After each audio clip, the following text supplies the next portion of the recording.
Good morning ladies. Yasmin, तुम आ गई? कैसी हो? क्या हुआ? कल रात तुम सब लोग एदा के घर पर रुके थे ना? नहीं गई मैं, लेकिन हर चीज कंट्रोल में है आंटी। आराम से बैठ जाते हैं पहले, फिर हर चीज तफसील से बताऊंगी। जल्दी बताओ, क्या हुआ? शुरू से बताती हूँ मैं।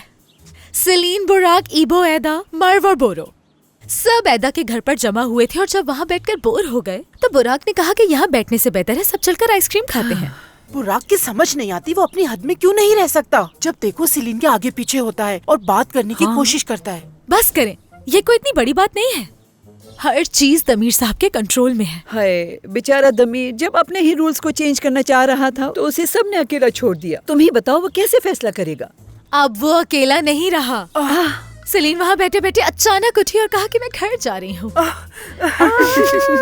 फिरोज, वो दोनों एक लम्हे के लिए भी एक दूसरे से अलग नहीं रह सकते। मेरी बात सुनो, वो दोनों कल रात लड़े तो नहीं ना? क्योंकि दमीर फैसला करने वाला है। काश कि उन दोनों के पास थोड़ा और वक्त होता। हम कुछ ऐसा कर लेते कि दमीर मोहब्बत को ही चुनता। हमारे पास वक्त है, सारा प्रोग्राम सेट कर दिया है मैंने। कैसा प्रोग्राम? पता है, मैंने अपने ताल्लुकात का इस्तेमाल किया और इसीलिए आज दमीर और सलीन ऑफिस ही नहीं आएंगे। यास्मीन, तुम वाकई चीता हो। तुम ना इस तरह हमला कर सकती हो। देखा तुमने? एक मिनट। गुड मॉर्निंग यल्दरम साहब। वाकई में? ठीक है, हम आ रहे हैं। क्या कह रहे थे वो?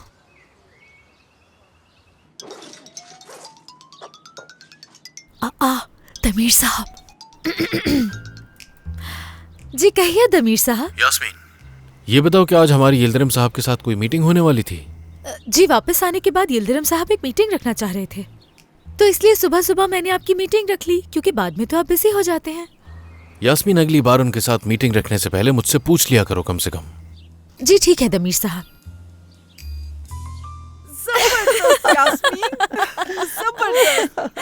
देखिएगा इस दफा ये आइडिया जरूर काम करेगा मेरा। चलो, यल्दरम साहब हमारा इंतजार कर रहे हैं। ठीक है। अरे रुको रुको, तुम जाके तैयार हो, बाकी मैं सब संभाल लूंगा।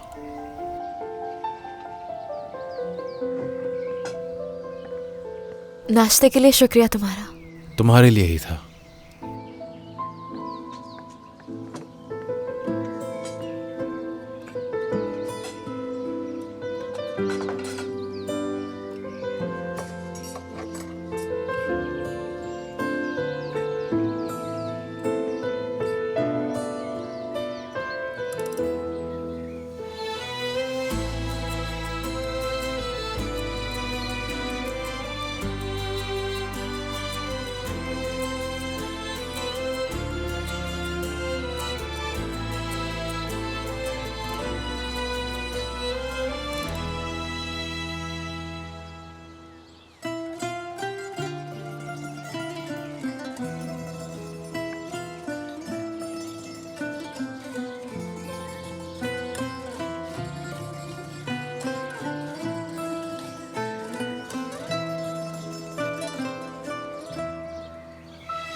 चलो तैयार हो जाओ जाके।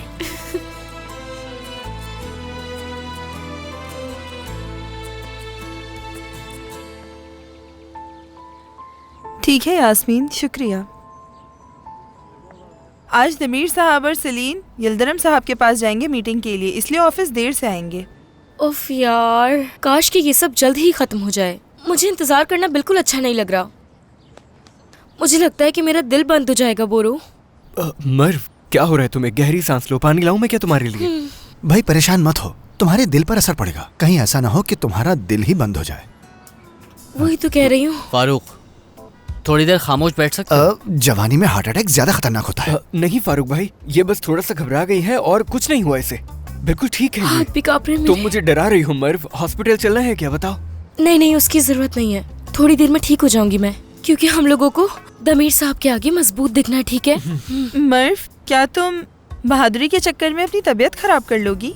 तुम तो कहीं से भी बहादुर नहीं लग रही, तुम्हारा तो रंग उड़ गया है। नहीं, ऐसा नहीं है। दमीर साहब का सामना तो करना ही होगा। और जैसे जैसे वक्त गुजर रहा है मेरी घबराहट में इजाफा होता जा रहा है बहुत। मुझसे सब्र नहीं हो रहा, मैं कॉल करती हूँ। मेरी जान, ये तुम क्या कर रही हो? दमीर साहब को कॉल कर रही हूँ मैं।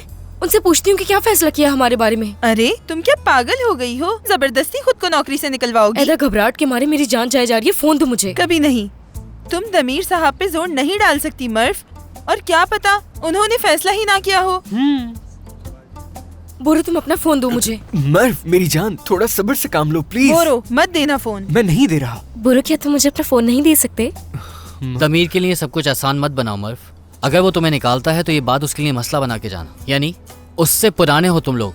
उसे कोई भी फैसला करने से पहले इस बात को दिमाग में रखना चाहिए। साथियों, ध्यान से मेरी बात सुनो। ये तुम दोनों ने एक अच्छा फैसला किया। शादी करना कोई बुरी बात नहीं है, ये तो एक नेकी का काम है। मेरी एक बात सुनो, क्यों इतना घबरा रहे हो? तुम लोगों को खुश होना चाहिए, उदास होने की जरूरत नहीं है।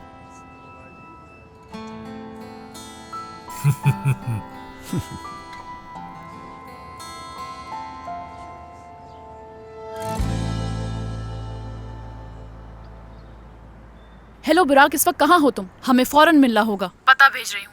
हर बार जब तुम कॉल करो मैं भागा भागा नहीं आ सकता। क्या हुआ? ऑफिस में कुछ हुआ है क्या?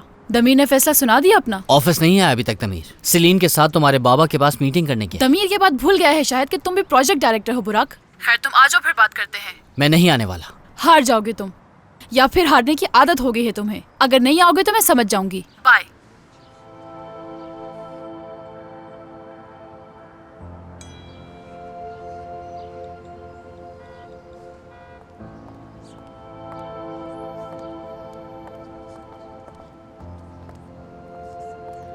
यास्मीन, मैं जा रहा हूँ, मुझे कुछ काम है। दमीर साहब पूछेंगे कि कहाँ गए तो क्या कहूँ उनसे? नहीं पूछेगा, बेफिक्र। जाहिर है वो जरूर पूछेंगे। आने के बाद उन्हें फैसला सुनाना है। तुम नजर नहीं आए तो? नहीं आया तो मुझे भी निकाल देगा। मुझे दमीर से यही उम्मीद है फारूक। वैसे भी उसे 2 प्रोजेक्ट मैनेजर्स की जरूरत नहीं है। मुझे लगता है मैं फालतू हूँ, हर जगह उसे ले जाता है। ये क्या कह रहा था? कुछ नहीं मास्टर, शायद फैसले की वजह से परेशान है। नहीं, मीटिंग में सलीन के साथ जाना था, इसी वजह से परेशान है। बुराक ने सही कहा, सेलिन मुझे भी परेशान कर देती है। वो फैसला तो करती है मगर अमल नहीं करती। उसी के कहने पर हमने ऑपरेशन शुरू किया था और उसी के कहने पर खत्म भी कर दिया। अगर उस खतरनाक क्लाइंट को हम कंपनी में ले आते तो दमीर साहब कब के चले जाते और आज ये मसला ना होता। एक मिनट रुको फारूक, कौन है ये मॉन्स्टर क्लाइंट? दमीर साहब ने तो उसे चलता कर दिया था। क्या तुम लोग किसी और के बारे में बात कर रहे हो? आप बेफिक्र रहे मास्टर, ये शुरू होने से पहले ही खत्म हो चुका है। फारूक भाई, क्या आप जानते थे कि वो औरत एक माफिया चलाती है? माफिया? फारूक, ये क्या कह रहा है? मुझे क्या पता, मैंने भी बस उसके बारे में खबरों में ही पढ़ा था। यही। मैंने भी देखी थी वो खबर। शुक्र है उस औरत से बच गए। पता नहीं वो दमीर साहब के साथ क्या करती। सिर्फ दमीर साहब के साथ यास्मीन? पता नहीं वो हम सबके साथ क्या करती। हम उसके साथ काम करने वाले थे। तो आप लोगों को अब तो पता चल जाना चाहिए कि सलीन ने इस ऑपरेशन को रोककर कितना अच्छा काम किया। हाँ, यानी इस तरह सोचे तो ऐसा ही लगता है। बस तुम लोग एक टीम हो, आर्टिमियम कंपनी के। जहां तुम लोग पैसे कमाते हो वहीं तुम लोग ऐसा करोगे? हाँ,